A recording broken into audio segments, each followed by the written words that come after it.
जय श्रीराम. गेले 119 दिवस आपण श्री ब्रह्मचैतन्य गोंदिवलेकर महाराज यांच्या प्रवचनांच्या पुस्तकाचं वाचन करतोय आणि आजचा हा 120वा दिवस.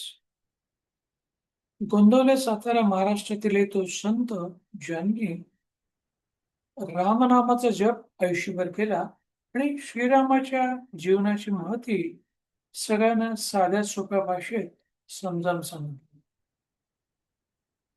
या 365 दिवसांच्या प्रवचनरूपी पुस्तकात त्याने नाम कोणी घ्यावं, कधी घ्यावं, कुठे घ्यावं, कसं घ्यावं आणि का घ्यावं, नाम स्मरणाचे काय फायदे आहेत, खरे संत कोण, संतांशी आपण कशी जवळीक साधली पाहिजे आणि या संतांपासून आपण आपल्या संसारिक मार्गाने न मागता आपली पारमार्थिक प्रगती कशी होईल याच्यावरती आपण कसा भर दिला पाहिजे याच्याबद्दलच्या सगळ्याच गोष्टी त्यांनी अगदी साध्या सोप्या भाषेत आणि उत्तम उदाहरणासहित दिलेले आहे.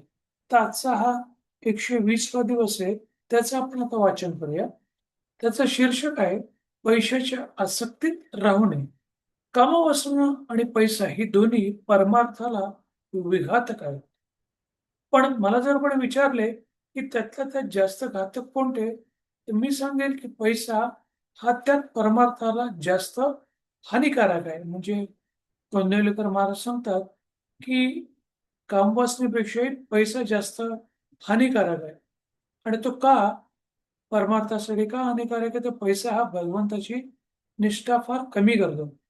भगवंताने आपल्याला पैसा दिला आहे, तो आपण सत्पात्र आहोत म्हणून का दिला आहे?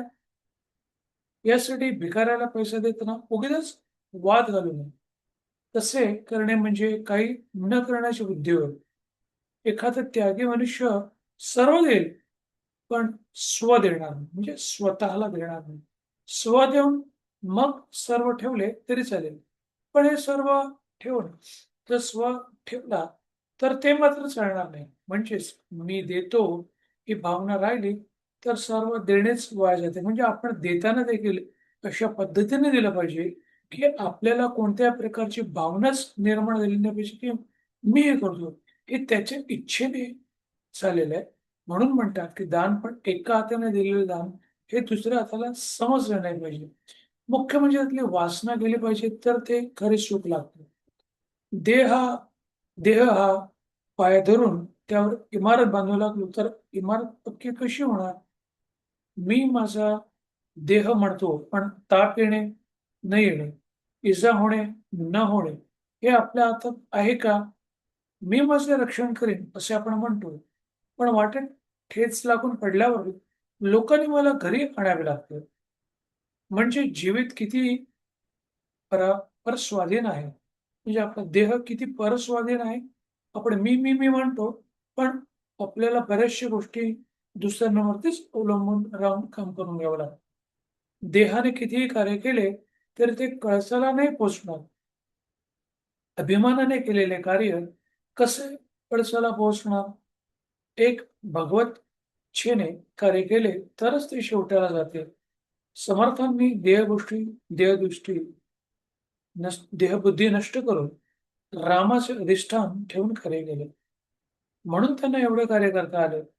म्हणजे आपण देहाची जी बुद्धी आहे, म्हणजे आपण ज्या शरीरावरती जो नाशिवंत आहे, त्याच्यावरती आपण एवढं आपलं मन गुरफटलेलं असतं, तर त्याला आपण साथ देऊन किंवा त्याच्यावरतीच जास्त निष्ठा ठेवून किंवा त्याच्यावरती जास्त भरोसा ठेवून आपण जेव्हा कार्य करतो, तेव्हा आपल्याला प्रॉब्लेम होऊ शकतो. म्हणून समर्थांनी देहबुद्धी नष्ट करून रामाचं अधिष्ठान ठेवून कार्य केले. म्हणून त्याने एवढे कार्य करता आले. जो भगवंताचा आला त्याचेच कार्य पूर्ण झाले आणि त्यालाच खरे समाधान मिळालं. म्हणजे भगवंताचं होणे म्हणजे मी कोणी नाही, हे माझ्याकडून करून मिळणारा भगवंत आहे. एवढंच आपण लक्षात ठेवलं, आपला अहमपणा बाजूला ठेवला, तर बाकी सगळ्या गोष्टी सहज सुलभ होतात. राजाच्या पोटी आलेले देखील भिकारी होऊन जातात. मग मी संपत्तीचा कुठे गर्व करावा? पैशाने प्रेमात बिघाड येतो आणि अगदी जवळचे नातेवाईक सुद्धा दूर होतात. मी खरं सांगतो, पैशाच्या आसक्तीत तुम्ही राहू नका. ही आसक्ती नाहीशी करण्याचा सोपा मार्ग म्हणजे संत समागम हाच आहे. आता ह्याचा अर्थ पैसे कमवणे असं नाही. पैसे कमवावं, पण त्याच्यामध्ये लिप्त राहू नये, त्याच्यामध्ये गुरफटून राहू नये. त्याचा चांगला विनियोग करावा. कारण जिथे जोवर पैसा, तोवरी पैसा अशी एक म्हण आहे, की जोपर्यंत आपल्याकडे चांगला पैसा आहे, धान्य आहे, तोपर्यंत आपले जवळचे नातेवाईक, इव्हन आपले स्वतःची फॅमिली देखील आपल्याला जास्त रिस्पेक्ट देते, की आपल्याला जास्त महत्त्व देते. पण जेव्हा तुमच्याकडून पैसा निघून जातो, तेव्हा तुमची किंमत तल्प होते की शून्य देखील होते. आज खरे संतच कुठे आहेत असे आपण म्हणतो, पण आम्हाला संत भेटावे तळमळच खरी राहिलेली नसते. म्हणजे संत नेहमीच असतात. आपल्याला फक्त शोधता आलं पाहिजे आणि त्यासाठी आपली तळमळ असली पाहिजे. संतपणा दिसत नाही याचं कारण आमच्या तळमळ आहे. सत्ययुगात जो राम होता तोच आजही आहे. पण माझा भावच कमी झालाय, त्याला काय करावे? संतांना आपण खोटेपणा देतो, पण माझा भाव शुद्ध नाही, हे नाहीच म्हणत. विषात सुख आपल्या इच्छेप्रमाणे मिळत नाही, म्हणून आपण संतांकडे जातो. पण संतांना अर्पण करून घेण्याकरता किती जण संतांकडे जातात. देवाकरता देवाकडे जाणे म्हणजे किती किती बरे निघतील. म्हणजे आपण हे लक्षात ठेवलं पाहिजे, की आपण संतांकडे जातो, हे आपल्या संसारातल्या प्रगतीसाठी किंवा संसारातल्या बेनिफिटसाठी जाऊ नये. आपण संतांकडे जातो, पण आपल्याला परमार्थ चांगला करायचा आहे. आपल्याला शाश्वत आनंद मिळवायचे म्हणून आपण संतांकडे जातो. शेवटचं वाक्य, मनाने नेहमी मी रामाच आहे ही भावना ठेवावी. म्हणजे पैशाची आसक्तीत राहू नये, हेच महाराजांनी या सगळ्या प्रवचनामध्ये आज आपल्याला सांगितलेलं आहे. आता आपण 11व्याला श्रीरामाच्या नावाचा जप करूया. श्रीराम श्रीराम श्रीराम श्रीराम श्रीराम श्रीराम श्रीराम श्रीराम श्रीराम श्रीराम श्रीराम श्रीराम श्रीराम. धन्यवाद. हे 120व्या दिवसाचं जे प्रवचनाचं वाचन झालं, त्याचं तुम्ही श्रवण केल्याबद्दल तुमचे धन्यवाद.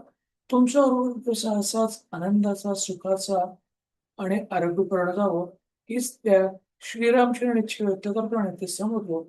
जय श्रीराम, जय श्रीराम, जय श्रीराम, जय श्रीराम, जय श्रीराम, जय श्रीराम.